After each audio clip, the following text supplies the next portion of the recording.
अस्सलाम वालेकुम बच्चों, मेरा नाम अकरम खान है।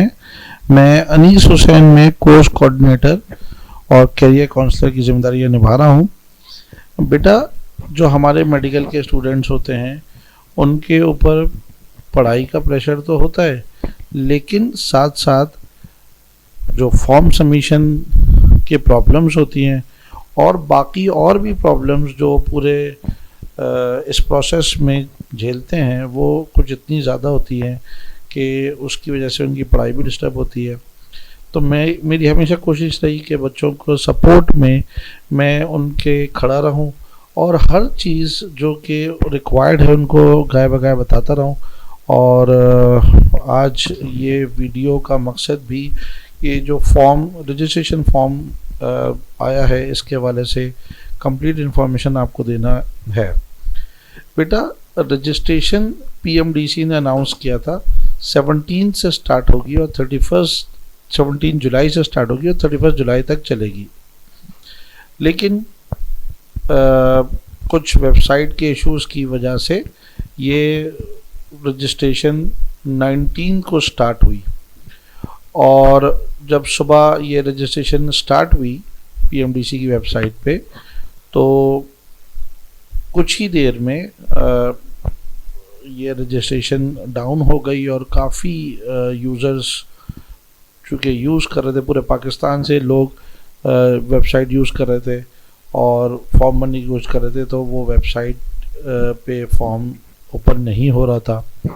बहरहाल आज उनकी टेक्निकल टीम ने कुछ इसमें अपडेट्स की हैं। जहाँ ओपन भी हो रही थी चीज़ें वहाँ पर भी मसाइल आ रहे थे।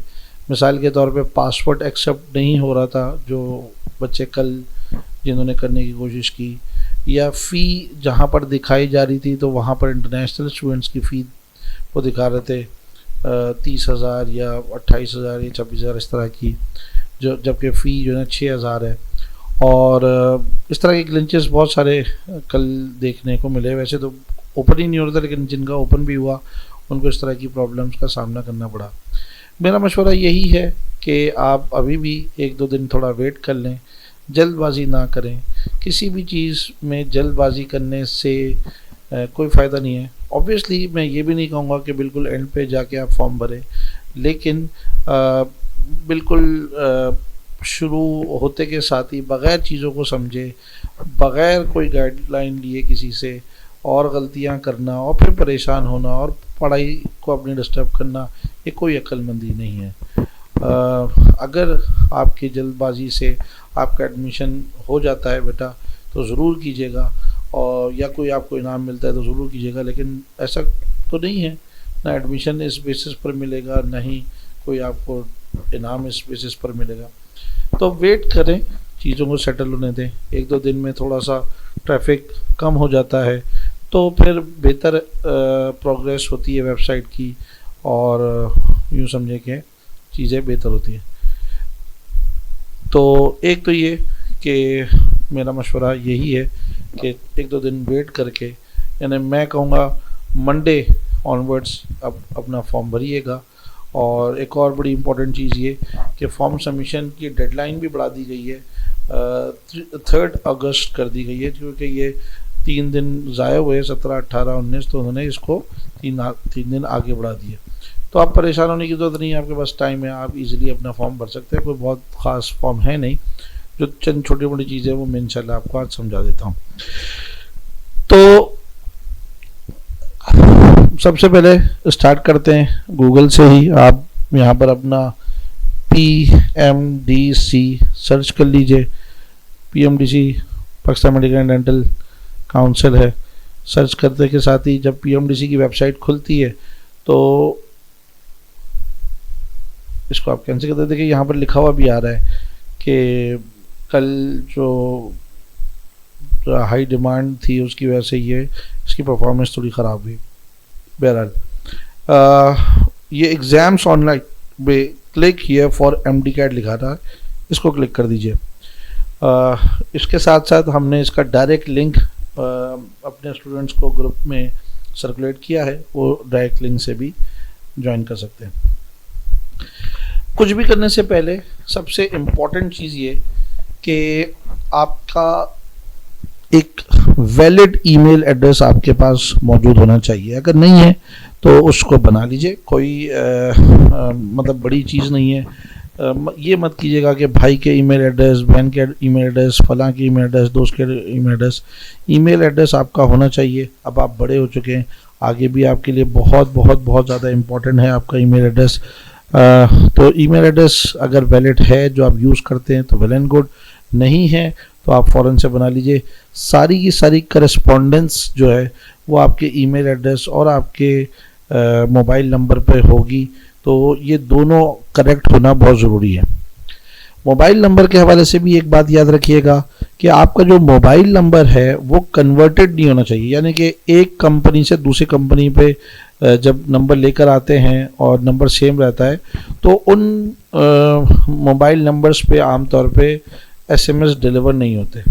तो ऐसा मोबाइल नंबर यूज़ मत कीजिएगा, और ऐसा मोबाइल नंबर यूज़ कीजिएगा जो मतलब एक ही कंपनी से शुरू से मौजूद है। यहाँ पर हमने सबसे पहले जो है ना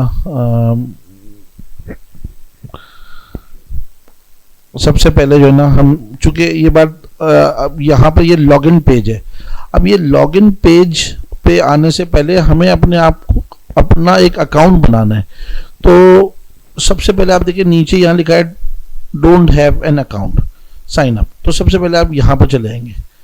अब आप जब यहाँ गए तो आपके पास जो पेज ओपन हुआ है वो ये है पेज, ठीक है। मैंने इसमें कुछ चीज़ें पहले से फिल कर ली हैं ताकि टाइम थोड़ा सा बचे। तो ज़रा सा देखिए, मैंने अपना नाम लिख लिया, आप अपना नाम लिख लें। मैंने कैप्स में इसलिए लिखा कि कैप्स में ज़रा साफ़ सुथरा लगता है, कोई रिक्वायरमेंट नहीं है, लेकिन बहरहाल बेहतर है कि आप कैपिटल अल्फ़ाबेट्स में अपना नाम और अपने फादर का नाम यहाँ पर लिख लें। पहले उसमें आपका नाम आएगा और पहले उसमें आपका नाम आएगा, दूसरे में उसमें फादर्स नेम आएगा। तो मैंने यहाँ पर अपना नाम और अपने फादर का नाम लिख लिया। थर्ड में आइडेंटिफिकेशन टाइप वो पूछ रहा है। मैं इसको स्क्रॉल डाउन करके आपको बताता हूँ आइडेंटिफिकेशन टाइप्स है कौन कौन सी। CNIC, बेफॉर्म या CNIC, नाइकॉप। अच्छा, बेफॉर्म CNIC में स्मार्ट कार्ड भी शामिल है। अगर आपका स्मार्ट कार्ड है या जेवेलियन कार्ड जिसको कहते हैं तो आप CNIC बेफॉर्म को ही सेलेक्ट करेंगे। NICOP is national ID card for overseas Pakistani. और फॉरेन पासपोर्ट, आप पाकिस्तानी नेशनल नहीं है, आपका मतलब कोई बाहर के नेशनल है तो आप फॉरेन पासपोर्ट से अप्लाई करें। उस सूरत में आप इंटरनेशनल कैंडिडेट के तौर पे अप्लाई करेंगे। जिस यूनिवर्सिटी में भी जाएंगे डॉलर्स में आपको फ़ीस देनी पड़ेगी। Foreign registration number in Pakistan, बहुत से ऐसे लोग हैं जो पाकिस्तान में रह रहे हैं लेकिन वो पाकिस्तानी नहीं हैं, तो उनको एक रजिस्ट्रेशन नंबर दिया जाता है। तो उसको जैसा अफ़गानिस्तान से लोग आए हैं उनके पास CNIC नहीं होता, उनको फॉरेन रजिस्ट्रेशन नंबर दिया जाता है, तो उनके लिए ये। तो मैंने CNIC साइज बेफॉर्म को सेलेक्ट किया। अच्छा, एक बड़ा इम्पोर्टेंट इशू था। इशू ये है कि देखिए यहाँ पर दो चीज़ें हैं, CNIC नंबर और CNIC issue date, issuance date, यानी कि तारीख़ इजरा, किस तारीख को आपको आपका CNIC या बेफॉर्म या स्मार्ट कार्ड मिला है। ये दोनों चीज़ों को ये जब दो चीज़ आप डालते हैं, CNIC नंबर और CNIC की इशू डेट, तो ये दोनों को PMDC नादरा के दिए हुए डेटा से कंपेयर करता है। ये दोनों मैच होते हैं तो आगे बढ़ता है सिस्टम, नहीं मैच होते तो सिस्टम आगे नहीं बढ़ता। लिखा हुआ जाता है कि आपका CNIC वैलिड नहीं है। तो ये दोनों उस वक्त मैच नहीं होते कि जब आपके पास एक चीज़ थी, आपने उसके लिए उसकी जगह दूसरी चीज़ के लिए अप्लाई कर दिया। मिसाल के तौर पे आपके पास बेफॉर्म था, आपने बेफॉर्म को के बाद 18 ईयर्स के आप हो गए, तो अब आप CNIC बनाने के लिए नादरा गए। अब अगर आप नादरा जैसे ही जाते हैं ना, तो होता क्या है, नादरा अपने सिस्टम में आपको CNIC के लिए रजिस्टर कर लेता है। बेशक CNIC बनने में टाइम लगेगा, महीना जितना भी लगता है, लेकिन आपको CNIC के लिए रजिस्टर कर लेता है और आपका बेफॉर्म को अपने सिस्टम में कैंसिल कर देता है। उससे होता क्या है कि देखिए ये वाला जो नंबर है जिसको हम CNIC नंबर कह रहे हैं, ये आपकी आइडेंटिटी नंबर है। ये आपका आइडेंटिटी नंबर तो बेफॉर्म पे भी यही लिखा हुआ है, स्मार्ट कार्ड हो तो भी इस पर भी यही लिखा होता है, CNIC हो नाइकॉप हो सब पे यही नंबर लिखा होता है, ये चेंज नहीं होता। लेकिन इशू डेट चेंज होती है, बेफॉर्म पे अलग इशू डेट होगी और CNIC पे अलग डेट होगी, तो ये मैच नहीं होता तो सिस्टम आगे नहीं बढ़ता। तो हमने काफ़ी कंप्लेंट्स की और Pakistan medical and dental council को बहुत रिक्वेस्ट की कि ये तो बहुत सारे बच्चों का आपने जब खोला है 19 तारीख को, जब ये पता चला बच्चों ने अगर उससे 1-2 दिन पहले अप्लाई किया है, 1-1 महीने का टाइम लगता है आमतौर पर CNIC आने में, तो वो बच्चे क्या करेंगे। बहुत ज़्यादा रिक्वेस्ट की तो मुझे आज उन्होंने ये कहा है कि हम इस पर वर्किंग कर रहे हैं। तो मैंने एक स्टूडेंट को अपने कहा कि जिन्होंने अभी कुछ दिनों पहले CNIC बनाया कि आप बेफॉर्म और उसका तारीख़ इजरा से अप्लाई करके देखो, जबकि उन्होंने कुछ दिनों पहले ही CNIC के लिए अप्लाई किया। तो जब उन्होंने बेफॉर्म और तारीख़ इजरा बेफॉर्म वाली ही अप्लाई डाल के देखा तो उनका फॉर्म एक्सेप्ट हो गया है। तो ये न्यूज़ है तमाम बच्चों के लिए जो कि इस हवाले से परेशान हैं कि आप परेशान ना हो। आप भी ज़रा अपने पास अपना बेफॉर्म या जो भी आपके पास पहले की चीज़ थी और उसका तारीख़ इजरा या इशू डेट डाल के देखिए, अगर ये एक्सेप्ट हो जाए तो वेल एंड गुड। और PMDC वालों ने ये कहा था कि इस पर 1-2 दिन में इंशाल्लाह वर्किंग होगी, लेकिन लगता है कि उन्होंने वर्किंग इस पर कर दी है, तो ये ज़रूर ज़रा सख्त। अच्छा, CNIC नंबर या आइडेंटिटी नंबर जो है या बेफॉर्म नंबर जो है उस पर डैशेस लगाने की ज़रूरत नहीं है, बगैर डैश के लिखिएगा। और डेट सेलेक्ट करने का तरीक़ाकार ये है कि यहाँ पर एक कैलेंडर है और इस कैलेंडर में भाई आप अगर ईयर सेलेक्ट करना है, जैसा मुझे 2021 सेलेक्ट करना था, मैं इस पर क्लिक करूँगा। इस पर क्लिक करने के बाद ये देखिए यहाँ पर एक छोटी सी लाइन ग्रे कलर की दिख रही है, इसको आप ऊपर नीचे कर सकते हैं। ये ऊपर जाए तो 2020, 18, 19 ये आ रहा है, इसको आप नीचे की तरफ कर सकते हैं। तो आप इस अंदाज में जो है ना भाई कर ले। फिर आपने जो है ना भाई 2021 जैसे कि सेलेक्ट किया, मार्च का महीना सेलेक्ट किया, तो फिर उसमें से आके डेट जो भी है वो आपने सेलेक्ट कर ली और ये आपकी डेट आ गई, ठीक है। फिर इसके बाद आपका मोबाइल नंबर पूछ रहे, मैं आपको बता चुका हूँ मोबाइल नंबर बहुत बहुत बहुत इम्पोर्टेंट है इस हवाले से कि सारे मैसेजेस आपके मोबाइल नंबर पे आते हैं, तो आप मोबाइल नंबर बिल्कुल करेक्ट दीजिएगा। और ये मेरा मोबाइल नंबर है बेटा, आपके पास यकीनी तौर पे होगा। कोई भी क्यूरी है तो इसी नंबर पे आप मुझसे पूछ सकते हैं। मैसेज व्हाट्सएप पे कर दीजिएगा बेटा। आमतौर पे क्लासेस में होने की वजह से रिप्लाई मतलब कॉल्स शायद में मुश्किल हो रही है, तो मैं रिप्लाई ज़रूर करता हूँ सब बच्चों को। जो मैंने बातें बताई उससे हटकर अगर आपको कोई चीज़ नहीं समझ आए, जो बातें मैंने बता दी बेटा वही बार बार पूछेंगे तो फिर ऑब्वियसली वो रिलेटेड आप मुझे करेंगे। हाँ, जो बात मैंने नहीं बताई, आपका कोई ऐसा इशू है जो कि डिस्कस नहीं हुआ, तो आप मुझे इस नंबर पर डिस्कस कर सकते हैं। कंट्री कोड ज़रूरी है। आप लेट सपोज सऊदीया में हैं तो आप अपने सऊदीया के नंबर को लिखेंगे तो ऑब्वियसली वो कोड लिखेंगे। दुबई में है, कंट्री कोड ज़रूरी है क्योंकि मैसेज ऑब्वियसली नहीं जाएंगे अगर आपने कंट्री कोड नहीं सेलेक्ट किया। और उसके बाद फिर बेटा ईमेल एड्रेस आपने अपना डाला, मैं बता चुका हूँ ईमेल एड्रेस का सही होना बहुत ज़रूरी है और जिस पे ईमेल रिसीव आप कर रहे हो वो वाला डालें। उसके साथ साथ बेटा आप अपना एक पासवर्ड सेलेक्ट करें। पासवर्ड ऐसा होना चाहिए जो नंबर्स और अल्फ़ाबेट्स और नंबर्स दोनों से मिलके बना हो और कम से कम 6 डिजिट का होना चाहिए। ऐसा पासवर्ड जो है ना भाई आप यहाँ पर भी डालें और इसको यहाँ पर कंफर्म भी करें। तो बेटा ये मैंने दोनों डाल दिया है। जब ये हो जाए तो इसको आप फिर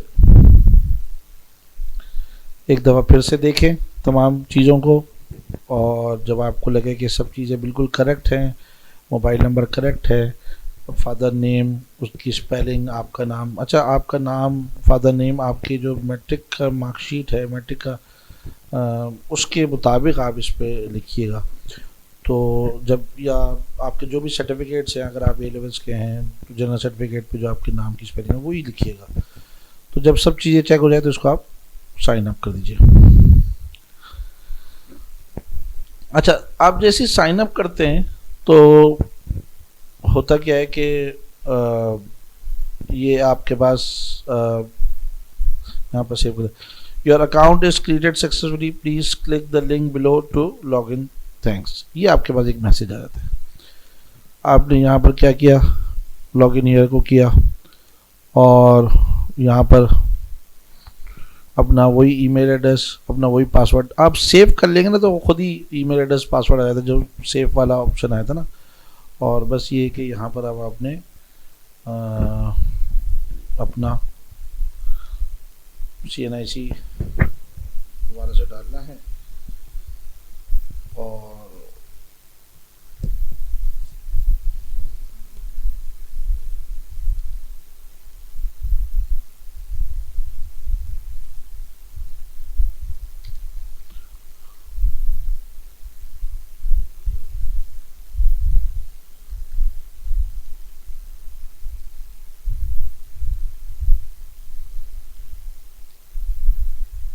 मैंने आपको पहले भी बताया डैशेस की ज़रूरत नहीं है, डैशेस की। अच्छा ये तो खैर मैंने डाल दी, लेकिन मैं चंद बातें थोड़ी सी आपको बता दूं।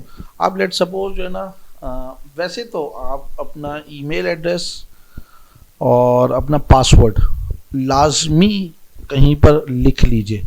अच्छा एक और बात बड़ी इंपॉर्टेंट याद रखिएगा, पासवर्ड अगर आपने कैप्स लॉक ओपन करके डाला था तो आपको पासवर्ड हमेशा कैप्स लॉक ओपन करके ही डालना पड़ेगा।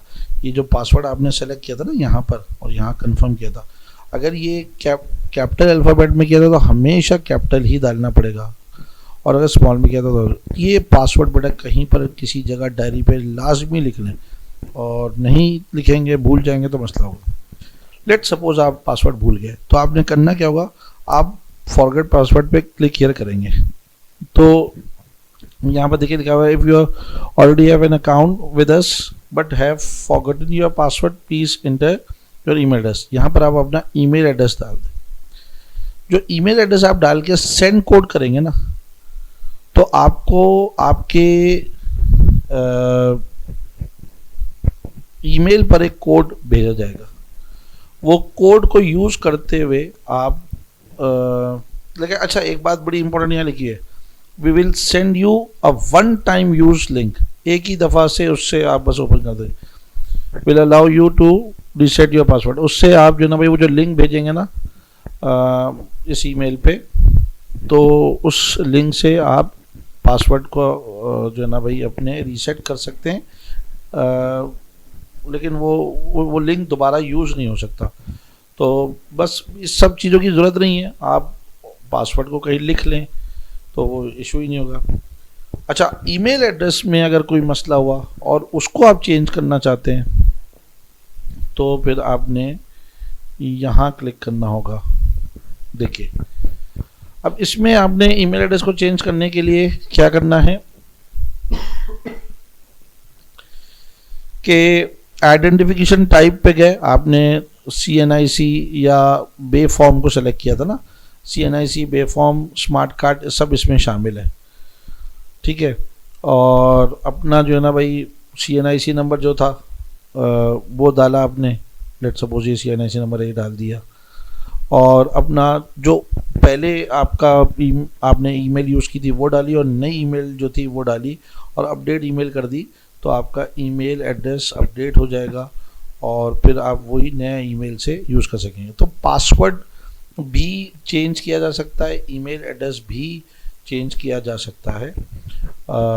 बस जो चीज़ चेंज नहीं हो सकती, और ऑब्वियसली वो तो चेंज इसलिए नहीं हो सकती क्योंकि वो तो फिक्स है, वो आपके CNIC का नंबर है, वो आपका नाइकॉप का नंबर है या आपका बेफॉर्म का नंबर है। अच्छा चलिए हम अब लॉग इन करते हैं।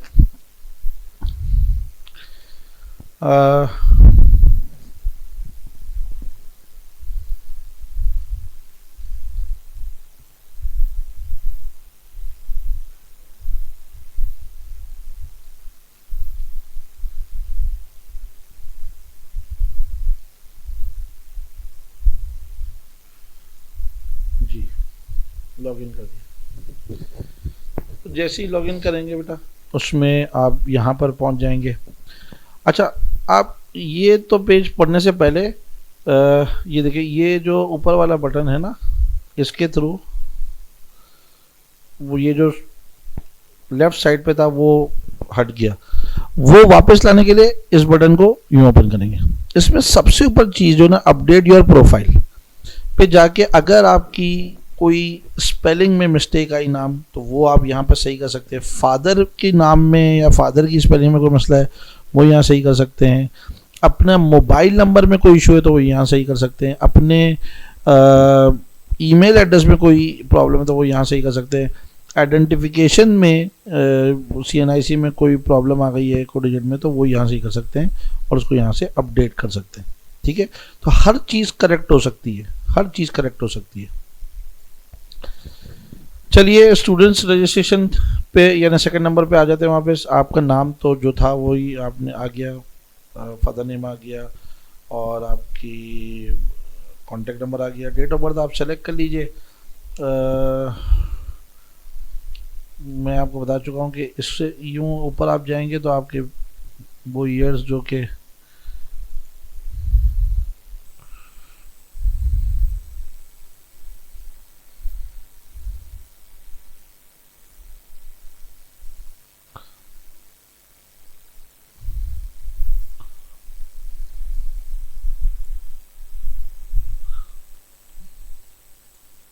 दो 2005 को सेलेक्ट कर लेते हैं, जून सेलेक्ट कर लेते हैं, डेट ऑफ बर्थ 24।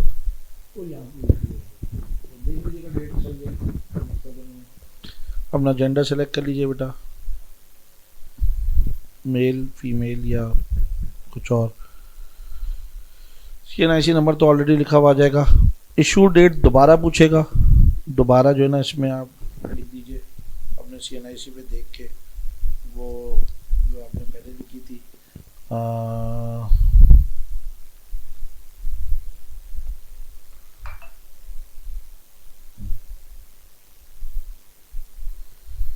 ठीक है, फिर city of residence. City of residence कहते हैं जहां पर आप अभी रह रहे हैं, ये आपका परमानेंट एड्रेस नहीं है। ये आपका वो एड्रेस है जो कि यूँ समझ लीजिए कि जिसको हम कहते हैं मौजूदा पता।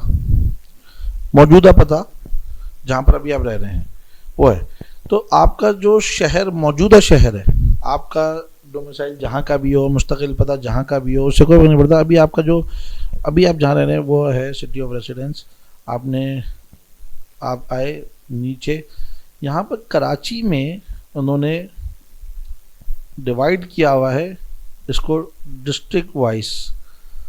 देखिए कराची में कोरंगी डिस्ट्रिक्ट है, किमाड़ी डिस्ट्रिक्ट है, मलिया डिस्ट्रिक्ट है, ये 3 डिस्ट्रिक्ट हो गए। फिर सेंट्रल, ईस्ट, साउथ, वेस्ट, इन में से आप जहाँ पर भी रहते हैं अकॉर्डिंग टू द डोमिसाइल या according to the present address, कि प्रेजेंट एड्रेस के हिसाब से पूछ रहे वो आपने यहाँ पर टिक कर दिया। ये आगे पीछे हो जाने से कोई फ़र्क नहीं पड़ता। आपने इसकी जगह वेस्ट कर दिया, सेंटर कर दिया, तो इससे कोई फ़र्क नहीं पड़ता। देखिए शहर का सेम होना ज़रूरी है। और ये तो खैर MD कैड में तो ये जो शहर आपने सेलेक्ट किया इसका तो कोई मतलब लेना देना ही नहीं है। सारी चीज़ें जो हैं डिपेंड कर रही हैं, वो डिपेंड कर रही हैं आपके एडमिशन फॉर्म पे जो यूनिवर्सिटी इशू करेगी, इससे कोई फ़र्क नहीं पड़ता। एप्लीकेशन पोस्टल एड्रेस भी प्रेजेंट एड्रेस को ही कहते हैं। तो आपका प्रेजेंट एड्रेस है वो आपने यहाँ पर पूरा मेंशन कर दिया। सिटी ऑफ डोमिसाइल, देखिए अगर आपका डोमिसाइल बन गया है तो वेल एंड गुड, नहीं बना तो आपके CNIC का परमानेंट एड्रेस, और अगर आपका CNIC भी नहीं बना तो आपके फादर के CNIC का परमानेंट एड्रेस जो है ना वही आपका सिटी ऑफ डोमिसाइल है। जिस सिटी का परमानेंट एड्रेस है वो सिटी यहाँ पर आप लिख दें। Desire exam city, exam university. देखिए पहली बात ये कि PMDC ने ये डिसाइड कर लिया कि आप पूरे पाकिस्तान में कहीं के भी हो, आप पूरे पाकिस्तान में कहीं पर भी जाके टेस्ट दे सकते हैं। टेस्ट देने का ताल्लुक इस बात से नहीं है कि आपका डोमिसाइल कहाँ का है या आपका परमानेंट एड्रेस कहाँ का है। टेस्ट देने का ताल्लुक इस बात से है कि सिंध में जो टेस्ट बनेगा वो सिंध की एडमिटेड यूनिवर्सिटी बनाएगी और सिंध की किताबों को के ज़रिए पीएमडीसी के सिलेबस को फॉलो करते हुए बनाएगी। पंजाब का जो टेस्ट है वो पंजाब की यूएचएस एडमिटेड यूनिवर्सिटी जो है वो बनाएगी और पंजाब की किताबों को फॉलो करते हुए पीएमडीसी सिलेबस के मुताबिक बनाएगी। केपीके का केएमयू बनाएगी और वो केपीके के किताबों को फॉलो करेगी अकॉर्डिंग टू पीएमडीसी सिलेबस। इसी तरह बलूचिस्तान का बोलान मेडिकल पेपर बनाएंगी। तो इसमें मेरा मशवरा ये है कि आपने इंटर जहाँ से किया है यकीनी तौर पे वो कि दोनों किताबें आपने 2 साल पढ़ी हैं, वो आपका कंफर्ट जोन होगा। तो जहाँ से आपका इंटर है आपको जाके वो उसी यूनिवर्सिटी या उसी सूबे में जाके आपको टेस्ट देना चाहिए। जैसा मिसाल के तौर पे आपने बलूचिस्तान बोर्ड पढ़े तो आपको बोलान यूनिवर्सिटी का टेस्ट देना चाहिए। अब बोलान यूनिवर्सिटी का जो टेस्ट हो रहा है वो सिर्फ कोयटा में हो रहा है, जो बलूचिस्तान बोर्ड की किताबों को फॉलो करके पीएमडीसी के सिलेबस से बनाएंगे टेस्ट, वो ये हो रहा है। वैसे बाय द वे बोलान वाले खुद बनाते नहीं हैं, बोलान वाले बनवाते हैं यूएचएस से, लेकिन बहरहाल वो बलूचिस्तान की किताबों को ही फॉलो करके बनाते हैं। फिर सिंध में अगर आप टेस्ट दे रहे हो तो सिंध की एडमिटेड यूनिवर्सिटी है जिन्ना सिंध मेडिकल यूनिवर्सिटी जेएसएमयू, जिसके अंडर में एसएमसी है। तो जो टेस्ट सेंटर्स बनेंगे देखिए कराची, हैदराबाद और शहीद बेनजीराबाद, जिसको पहले नवाबशाह कहते थे, ये लड़का नहीं, ये 4 सेंटर्स बनेंगे। इनमें से जो भी आपको सेलेक्ट करना है आप कर सकते हैं। केएमयू आपने केपीके से पढ़ा है तो आप केएमयू को सेलेक्ट कर लें, ये शहर है, इनमें टेस्ट सेंटर बनेंगे, इनमें से आप किसी को भी सेलेक्ट कर सकते हैं। इस्लामाबाद के लिए फेडरल को सेलेक्ट करेंगे। इस्लामाबाद से मुल्का जो रावलपिंडी है या आज़ाद जम्मू कश्मीर का भी चूँकि टेस्ट शहीद जुल्फ़िकार अली भुट्टो ले रहा है तो इसलिए आप उसको सेलेक्ट करेंगे, रावलपिंडी या आज़ाद जम्मू कश्मीर के अगर आपको टेस्ट सेंटर सेलेक्ट करने हैं तो। इस तरह गिलगित बल्तिस्तान, इस तरह इंटरनेशनल 2 सेंटर्स बन रहे हैं, एक रियाद में और एक दुबई में। आप चाहें तो इंटरनेशनल भी टेस्ट सेंटर सेलेक्ट कर सकते हैं। उसकी फ़ीस डिफरेंट होगी, मेरे ख्याल से $100 है वो, और पंजाब भी। तो हमने तो जेएसएमयू सेलेक्ट किया, टेस्ट सेंटर कराची सेलेक्ट किया। अब आइए एफएससी मार्क्स पर। बड़ा कंट्रोवर्शियल चीज़ है एफएससी मार्क्स, और मैं बार बार बच्चों से कहता रहा परेशान ना हो, मैं इस हवाले से पीएमडीसी से पूरी मालूमात लूँगा, उनको कन्विंस करूँगा, अपना मौक़िफ़ उनके सामने रखूँगा और कोशिश करूँगा जो आपके जहन में चीज़ें हैं वो सारी की सारी आप तक पहुँचाऊँ। देखिए एफएससी मार्क्स का मकसद हरगिज़ ये नहीं देखना कि आपके मार्क्स 60 से अबव है या नहीं है। देखिए एफएससी तो टोटल इंटर को कहते हैं, इंटर का तो रिज़ल्ट ही नहीं है आपके पास। यहाँ पर कहीं पर भी नहीं लिखा एफएससी पार्ट 1 मार्कशीट, कहीं लिखा हुआ है तो फर्स्ट ईयर की मार्कशीट तो नहीं है ये। तो इसका मकसद सिर्फ और सिर्फ ये देखना है कि आपका नाम सही है, उसके मुताबिक है मार्कशीट के मुताबिक, या सेकंड नंबर पे यूँ समझ लीजिए कि आप प्री मेडिकल के स्टूडेंट हो भी या नहीं हो, आपने इंटर किया भी है नहीं किया। ये कुछ चीज़ें हैं जो देखना मकसद है इस ऑप्शन से, अपलोड योर एफएससी मार्कशीट से। इसमें अगर लेट सपोज आप में से कोई ज़्यादातर बच्चे तो अभी वो हैं जिन्होंने जो सेकेंड ईयर में हैं, सेकेंड ईयर का पेपर दे दिए और लेकिन वो वेट कर रहे हैं सेकेंड ईयर का, तो उनके फर्स्ट ईयर में मार्क्स 60% से कम भी हैं, 40% भी क्यों ना हो, तो वो अपने मार्क्स धड़ल्ले से यहाँ पर लिखें और अपनी धड़ल्ले से जो ना यहाँ पर मार्कशीट को अपलोड करें बगैर किसी टेंशन के कि आपका ये फॉर्म रिजेक्ट हो जाएगा या आप एलिजिबल नहीं होंगे। आप बिल्कुल एलिजिबल हैं और आपका फॉर्म रिजेक्ट नहीं होगा। वो बच्चे जो इम्प्रूवमेंट देना चाह रहे हैं तो वो चाहें तो अपने पिछले मार्क्स लिख देते हैं, क्योंकि इस मार्क्स से आपको टेंशन लेने की जरूरत नहीं है, क्योंकि ये थोड़ी एग्रीगेट बनाएंगे भाई। एग्रीगेट बनाएगी एडमिटिंग यूनिवर्सिटी। जब एमडीकैट हो जाएगा तो उसके बाद एडमिटिंग यूनिवर्सिटी का फॉर्म आएगा, वो आपने फिल करके सबमिट करना होगा। उस फॉर्म के साथ आपको अपनी इंटर की मार्कशीट और तमाम डॉक्यूमेंट, डोमिसाइल, पीआरसी, सब चीज़ें देनी होंगी। वो उस वक्त में जो है ना एक्यूरेसी की रिक्वायरमेंट है। इस फॉर्म के लिए आपने यहाँ पर गलत मार्क्स भी लिख दिए तो इससे आपके एडमिशन पर कोई फर्क नहीं पड़ेगा, बहुत जिम्मेदारी से कह रहा हूँ। तो इम्प्रूवर स्टूडेंट है, वो अपने पिछले मार्क्स लिख दे, नए मार्क्स नहीं है तो, और अपनी पिछली कंप्लीट एफएससी की मार्कशीट अपलोड कर दें। कुछ बच्चों ने कहा कि हमने जो है ना भाई फर्स्ट ईयर किया था, फिर हम जियाउद्दीन बोर्ड में चले गए। कोई मसला नहीं, आप फर्स्ट ईयर के जो मार्क्स थे वो लिख दीजिए, फर्स्ट ईयर की मार्कशीट अपलोड कर दीजिए। नहीं करना चाहते तो भाई अंदाजे से कोई मार्क्स लिख दीजिए और एडमिट कार्ड अपलोड कर दीजिए, जो एग्जाम अभी आपने दिया उसका, वो भी मोर देन इनफ है। इसी तरह हमारे वो स्टूडेंट्स जो ए लेवल्स बैकग्राउंड के हैं, वो बेचारे उनके तो एएस ऑब्वियसली की कोई इक्वलेंसी नहीं होती, तो वो बस अपनी ओ लेवल्स के इक्वलेंसी वाले मार्क्स यहाँ पर लिख दीजिए।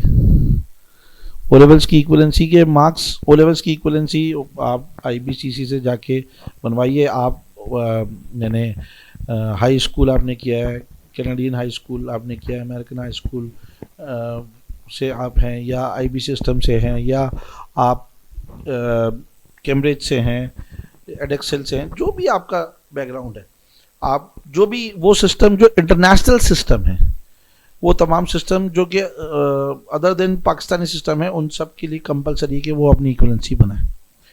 तो वो जो इक्वलेंसी है, अगर उनके पास ए लेवल्स की इक्वलेंसी नहीं है या उनके 12th ग्रेड की नहीं है तो वो 10th ग्रेड की डाल दें।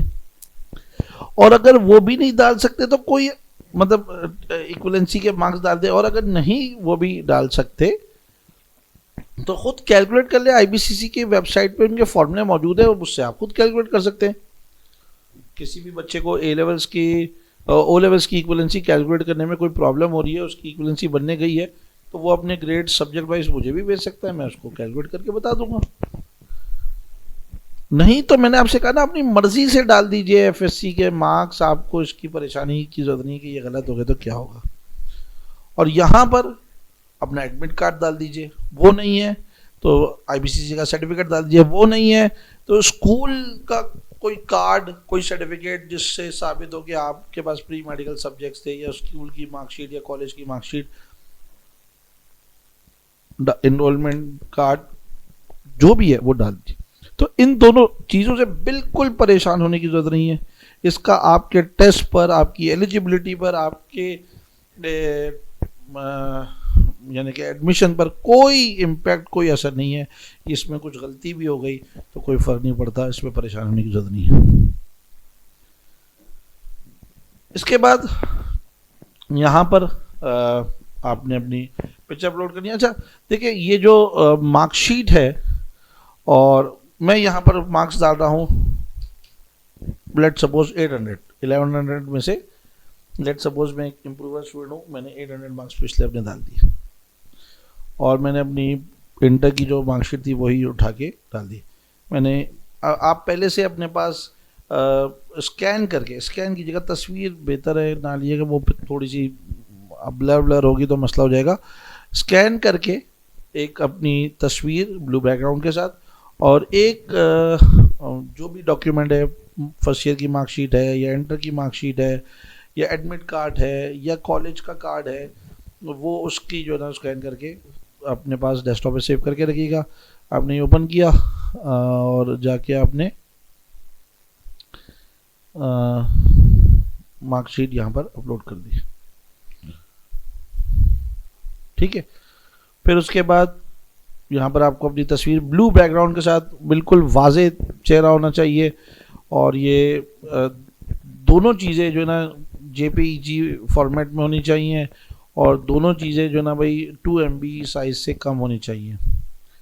ये आपने सेलेक्ट किया, आपने पहले से रखी हुई है, और ये इसको ओपन कर दें, ठीक है। एक नज़र आप सारी चीज़ें दोबारा से देख ले।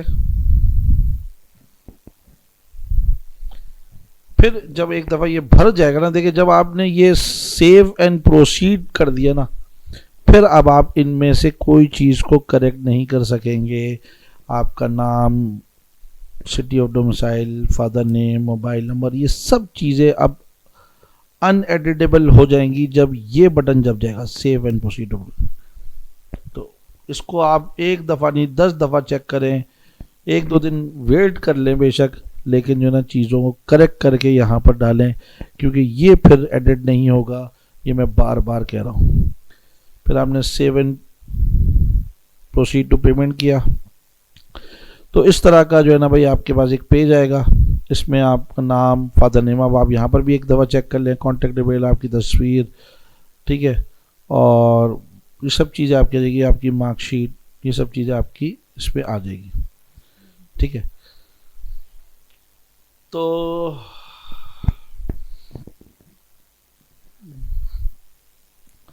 आप स्टूडेंट रजिस्ट्रेशन पे जाके देखें तो आप यहाँ पर भी यही दिखाएगा। आप वो वापस से वो चीज़ नहीं खोलेगा जिसमें आप करेक्शन कर सकते हैं। सक्सेस ये रजिस्टर फॉर एमडी कैट 2023, ठीक है, your payment status is pending. तो आप पे नाउ करेंगे तो वापस उधर ही जाएंगे, देखिए उसी पेज पे आ गए। एप्लीकेशन हिस्ट्री आप खोलेंगे, यहाँ पर भी लिखा हुआ है कि ये जो है ना भाई आपकी ये एप्लीकेशन स्टेटस पेंडिंग है। जब आपकी पेमेंट हो जाएगी तो ये सबमिटेड आ जाएगा। तो आप यहाँ से व्यू डिटेल्स पे जाएंगे, तो फिर जो है ना आप वापस आएंगे।